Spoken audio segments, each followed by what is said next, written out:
अस्सलाम वालेकुम, कैसे हैं आप सब लोग। उम्मीद है कि आप सब लोग खैरियत से होंगे। आज का व्लॉग शुरू करते हैं इसी यकीन के साथ कि आज का दिन कल के दिन से बेहतर होगा। तो आज मैं आपको बताऊंगा कि आपके विज़िट वीज़ा में जौन सा आपके स्पॉन्सरशिप लेटर, जिसे इनविटेशन लेटर कहते हैं, उसकी क्या इम्पोर्टेंस है आपके वीज़ा लगने में।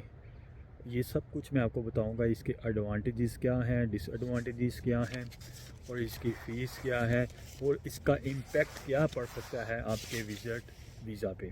और मैं आपको बताऊंगा कि इसकी क्या क्या रिक्वायरमेंट्स हैं, और ये इनविटेशन लेटर्स आपको कैसे और कौन दे सकता है, जो कि एजेंट्स आपसे लाखों रुपए लेते हैं सिर्फ इनविटेशन लेटर के, जो कि सरासर गलत है। और ये सिर्फ अपने पैसे बनाने के चक्करों में आपको कहते हैं जी हमको इतने लाख दे दें, हम आपको इनविटेशन लेटर मंगवा देंगे, जो कि बिल्कुल ही गलत है। इवन अगर आपके यहाँ पे रिलेटिव्स हैं, ब्रदर हैं, सिस्टर हैं, अगर वो आपको इनविटेशन लेटर भेज देंगे तो बेहतर होगा। अगर वो कोई एजेंट साहब, अगर आपका कनाडा में कोई भी नहीं है, कोई रिलेटिव्स नहीं है, कोई ब्रदर सिस्टर फादर मदर, कोई कुछ भी नहीं है, और एजेंट्स आपको कहेंगे जी मैं आपको इनविटेशन लेटर लेके दे देता हूँ, तो वो सरासर फ्रॉड है, झूठ है। एजेंट्स के इन चक्करों से आप बचिए, अपने लाखों रुपए बचाएं, अपना फ्रॉड होने से बचें। इनविटेशन लेटर अगर आपके पास हो तो इसकी कोई गारंटी नहीं है कि इनविटेशन लेटर होने के बावजूद आपको वीज़ा कनाडा का मिल जाएगा कि नहीं मिल जाएगा। और वो दूसरी चीज़ें भी तो देखते हैं कि आप वीज़ा पॉलिसी जो भी उनकी रिक्वायरमेंट्स हैं उनके मुताबिक उतरते हैं कि नहीं उतरते। और इनविटेशन लेटर जौन सा है वो कौन कौन आपको दे सकता है। इनविटेशन लेटर सिर्फ आपको जिसके पास पीआर हो वो दे सकता है, और जिसके पास सिटीज़नशिप हो वो दे सकता है। उसके अलावा जिसके पास वर्क परमिट हो या कोई विज़िट वीज़े पे खुद हो, वो आपको इनविटेशन लेटर बिल्कुल भी नहीं दे सकता। और कुछ लोग तो इनविटेशन लेटर इस डर से भी नहीं देते कि अगर ये कनाडा में ये बंदा आ जाएगा और कुछ ना कुछ गलत काम, इलीगल एक्टिविटीज़ करेगा, तो उसका मेरे स्टेटस पे कुछ ना कुछ असर पड़ेगा। इस वजह से कुछ लोग इनविटेशन लेटर नहीं देते, जबकि ऐसा कुछ भी नहीं है। इनविटेशन लेटर जौन सा बेच रहा है उसने भेज दिया, ठीक है, लेकिन अगर वो बंदा यहाँ आके कोई इलीगल एक्टिविटी करता है तो इसका उसके स्टेटस पे कोई असर नहीं होगा, क्योंकि वो अगर इलीगल एक्टिविटीज़ करता है तो उसका रिस्पॉन्सिबल वो खुद होगा, ना कि जो इनविटेशन लेटर भेज रहा है वो इसका रिस्पॉन्सिबल होगा। और ये बात उन्होंने अपनी ऑफिशियल वेबसाइट पे साफ साफ बताई हुई है। IRCC की जो सी वेबसाइट है उसके ऊपर ये लिखा हुआ है। और ये इनविटेशन लेटर जो सा है ये आपने उस शख्स को भेजना है जिसको आप इनवाइट कर रहे हैं, ना कि आपने IRCC को भेजना है कि जी मैं इस बंदे को इनवाइट कर रहा हूँ, बल्कि आपने ये लेटर उस बंदे को भेजना है और उसने अपनी फ़ाइल के साथ ये इनविटेशन लेटर लगाना है। और इनविटेशन लेटर में यही मेंशन होता है कि जी हाँ जी ये बंदा मेरे पास आएगा, मेरे पास रहेगा, और इसके खाने पीने का सारा इंतज़ाम मेरी रिस्पॉन्सिबिलिटी है, इसके रहने का सारा इंतज़ाम मेरी रिस्पॉन्सिबिलिटी है, इसको कनाडा को घुमाना, विज़िट करवाना, ये सारी मेरी रिस्पॉन्सिबिलिटी है। ये सारा कुछ इनविटेशन लेटर पे लिखा होता है। अच्छा, इनविटेशन लेटर में अगर आपने लिख दिया कि जी इस बंदे की रहने का इंतज़ाम मैं करूँगा, खाने पीने का इंतज़ाम मैं करूँगा, और घुमाने फिराने का सारा इंतज़ाम मैं ही करूँगा, सारी ये मेरी ही रिस्पॉन्सिबिलिटी है, अगर आपने लिख दिया तो आपको फिर वो करना पड़ेगा। अगर आप नहीं कर सकते तो कोई मसला नहीं है, वो अपना खा पी सकता है, अपना घूम फिर सकता है, अपना कहीं रह भी सकता है। ये ज़रूरी है कि अगर आपने लिख दिया तो फिर आपको रिस्पॉन्सिबिलिटी तो लेनी पड़ेगी, अगर नहीं तो फिर वो अपना काम खुद कर सकता है। मैं आपको बताता हूँ कि इनविटेशन लेटर के लिए आपको क्या क्या चीज़ें चाहिए होंगी। इनविटेशन के ऊपर सबसे पहले ये मेंशन किया जाता है कि जो बंदा इधर आ रहा है उसका नाम, डेट ऑफ बर्थ, उसका एड्रेस, उसका फ़ोन नंबर, और उस बंदे का आपके साथ क्या रिलेशनशिप है और उसके आने की क्या वजह है। और ये भी बताना पड़ता है कि वो किस लिए आ रहा है, उसके आने का मकसद क्या है, कि यहाँ पे किसी बहन भाई की शादी है या किसी रिलेटिव की शादी है, या वो किसी की ग्रेजुएशन अटेंड करने के लिए आ रहा है। ये सब कुछ इनविटेशन के ऊपर आपको बताना पड़ेगा। और आपको ये सब कुछ भी मेंशन करना पड़ेगा कि वो यहाँ पे कब से कब तक स्टे करेगा, कितने मंथ तक स्टे करेगा, और कहाँ वो स्टे कर रहा है, और वो आपको कुछ खाने पीने के पैसे यानी कि ग्रोसरी के लिए कुछ आपको पैसे देगा और कितने देगा, ये सब कुछ भी मेंशन किया जाएगा। और वो कनाडा से कब वापस जा रहा है, ये सब कुछ मेंशन करना पड़ेगा हमें इनविटेशन लेटर के ऊपर।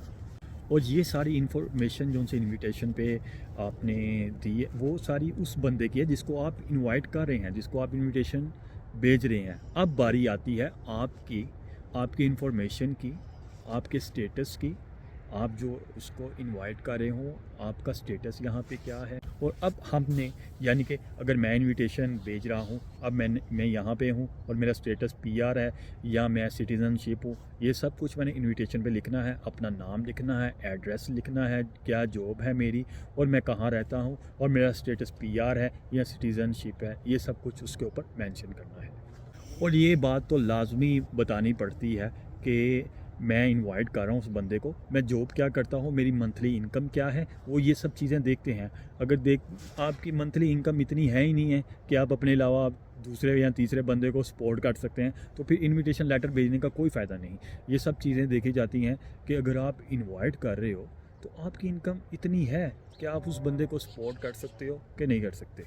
एप्लीकेशन फ़ीस जो सी है वो $100 होती है और $85 जो से होते हैं वो आपके बायोमेट्रिक होते हैं। लेकिन एजेंट्स आपको ऐसा चूना लगाते हैं और वो कहते हैं कि जी हम आपको इनविटेशन लेटर मंगवा देते हैं, हमारा ये फ़लाना वहाँ पे रिलेटिव है वो आपको इनविटेशन लेटर दे देगा, जबकि ये बिल्कुल गलत है।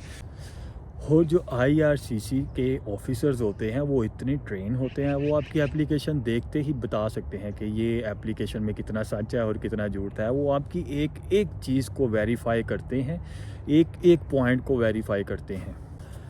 और वो अगर उनको IRCC ऑफिसर को अगर आप पे ज़रा सा भी शक हो तो फिर वो आपको इंटरव्यू कॉल कर सकते हैं। अगर आपका इंटरव्यू हो जाए तो अगर वो आपसे ऐसे ऐसे सवाल करते हैं कि आप कंफ्यूज हो जाते हैं। अगर आप उसके सवालों का जवाब नहीं देंगे तो हो सकता है कि आपको वो बैन भी कर सकते हैं कि कुछ सालों के लिए आप कनाडा का विजिट वीज़ा अप्लाई कर ही नहीं सकते।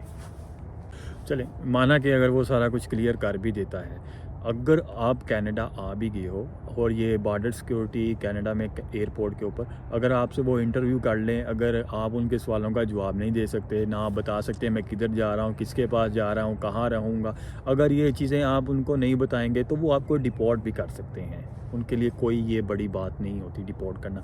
अब हर लोग कहते हैं कि नहीं जी आप एक दफ़ा कनाडा एंटर हो जाएं तो फिर आपको कोई भी नहीं निकाल सकता, ये नहीं कर सकता, तो ये बात गलत है।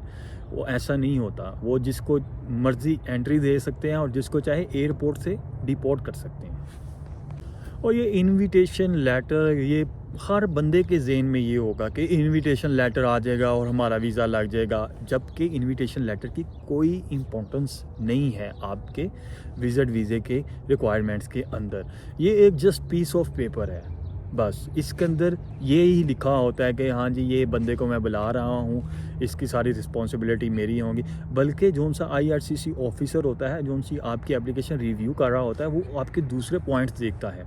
वो कहते हैं ना कि जैसे कि जितना आप गुड़ डालते जाओगे उतना मीठा हो ही जाएगा और आपके दिल को तसल्ली भी होती जाएगी, जी मेरे पास इन्विटेशन लेटर है। जो से IRCC के जो सा ऑफिसर होता है, जो सी आपकी एप्लीकेशन रिव्यू कर रहा होता है, वो देख रहा होता है, वो आपके बाकी ये तो देखता ही है कि अच्छा आपके पास इनविटेशन लेटर है, ठीक है भाई आपके पास है, लेकिन वो दूसरी चीज़ें देखता है जो ज़्यादा इंपॉर्टेंस है। उसमें क्या है, आपके पास बैंक बैलेंस कितना है, आपकी बैंक स्टेटमेंट क्या है, आप वहाँ पे क्या काम करते हैं, आपके पास वहाँ पे कितनी प्रॉपर्टी है, ये सब चीज़ें देखता है। आया ये नहीं कि आपके पास ना बैंक स्टेटमेंट है, ना कुछ प्रॉपर्टीज़ है, ना कोई आपका कारोबार है, ना आपने टैक्स वगैरह वहाँ पे दिया हुआ है और आप यहाँ पे आ जाओगे। ये उल्टा आप यहाँ पे आके उनके लिए बोझ बन रहे हो। तो और ये जितनी चीज़ें मैंने आपको बताई हैं, bank balance, bank statement, tax वगैरह जो आपके पाकिस्तान में है, अगर तो ये आपकी स्ट्रॉन्ग है तो आपकी एप्लीकेशन पे बहुत अच्छा जो सा इन्विटेशन लेटर है बहुत अच्छा असर होगा उसका। क्योंकि आपके पास IRCC ऑफिसर ये नहीं देखता कि सिर्फ आपके पास इनविटेशन लेटर है, चलो जी मैं इसको वीज़ा दे दूँगा। उसने आपकी सारा कुछ रिव्यू करना है। ये इनविटेशन लेटर जो सा है, समझ लीजिए कि 15 पॉइंट्स, 15 से 20 पॉइंट्स हैं जो कि ऐड होते हैं आपके, और बाकी जो से आपके 85 पॉइंट्स हैं वो आपने खुद गेन करने होते हैं। जैसा कि वो आपकी बैंक स्टेटमेंट वगैरह जो सा मैंने आपको जितने भी पॉइंट्स बताए हैं वो आप उससे गेन कर सकते हैं। अब इस व्लॉग का कंक्लूजन यही है कि आपने अपनी फ़ाइल खुद स्ट्रॉन्ग करनी है। सब कुछ अपने पॉइंट्स जो IRCC की वेबसाइट के ऊपर है, विज़िट वीज़े को लेकर जो रिक्वायरमेंट्स हैं उनकी, आपने उन पॉइंट्स को पूरा करना है, ना कि आपने एजेंट्स के धोखों में आ जाना है। जी लाखों रुपए आपने उनको दे देने हैं, जी आप हमें इतने लाख दे दें, हम आपको इनविटेशन लेटर वहाँ से मंगवा देंगे, हम आपका ये काम कर देंगे, वो काम कर देंगे। तो मैं आपको यही कहूँगा कि एजेंट्स के हाथों में ना आइएगा। ये पैसे हैं ना, जो ये देखें, पैसों के लिए हम यहाँ पे आए हुए हैं और ये हम बहुत मेहनत से कमाते हैं। तो खुदारा आप अपने लाखों पैसे, कीमती पैसे ऐसे एजेंट्स के हाथों में मत दिया करें।